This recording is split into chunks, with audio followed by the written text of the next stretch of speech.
Another day, another mini vlog. Hala, kaaryat. So nagkawa sa short imong tiyanas. It's Saturday morning, ug sayo ko nagmata kay musimba mi nya kailangan na mo magsayo kay nami tagsa-tagsa ka mga bahin.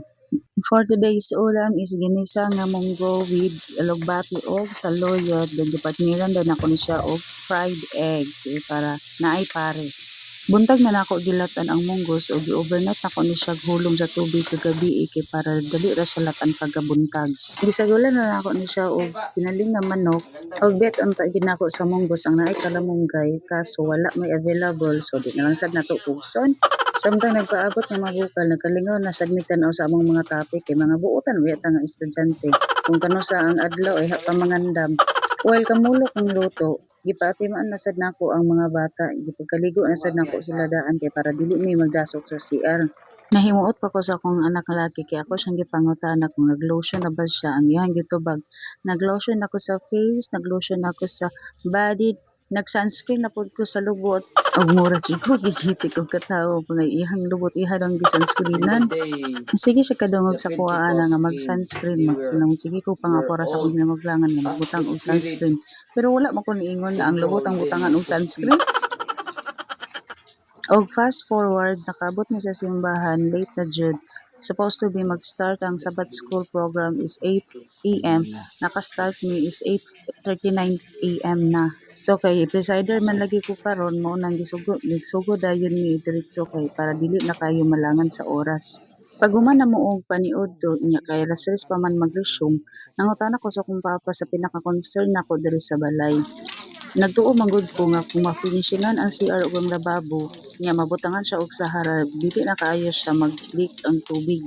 I mean dili na kaayo mosulod ang tubig nga tinulo sa sulod sa balay.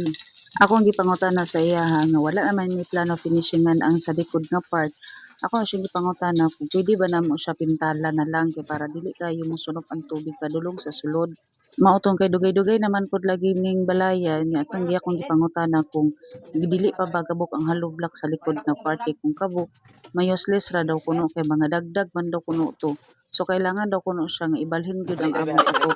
I mean sumpayan day og sin kay para dili mauntop ang iyahang tulo.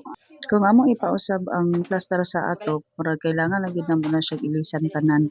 Kay naa pay mga part nga gatulo na sad sa taas. Ug ang among plano is si Parlance na lang siya og ikolorok. Pero dako dako pa man sweet food siya nga budget. So pangitaan na lang sa ginako nila ing paagi nga dili mo sunop ang tubig gigikan sa gawas. Actually, sige na ko panan-aw sa YouTube ug unsaon siya kay naa ko gi-order. Naguna-una og order pero mao na giingon nga i-try kung mag-work dili goods pero kung dili unsaon ta man nga trial pa man sige.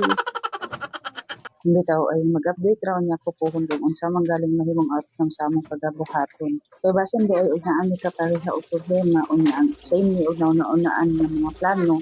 At least man lang makakita sila ani nga video makabalo na sila sa mahimong outcome. Og sila ni decide kung nila bang ipadayon o dili. At least nakatabang. Kay ang duha gali bali og dili. Dili ang bali o tanawa una parong kahi o. Gitudloan si Enzo sa iyang papa kung saan pag-identify sa medyas nga bali og dili. Pero mo lagi magbuot og gyapon.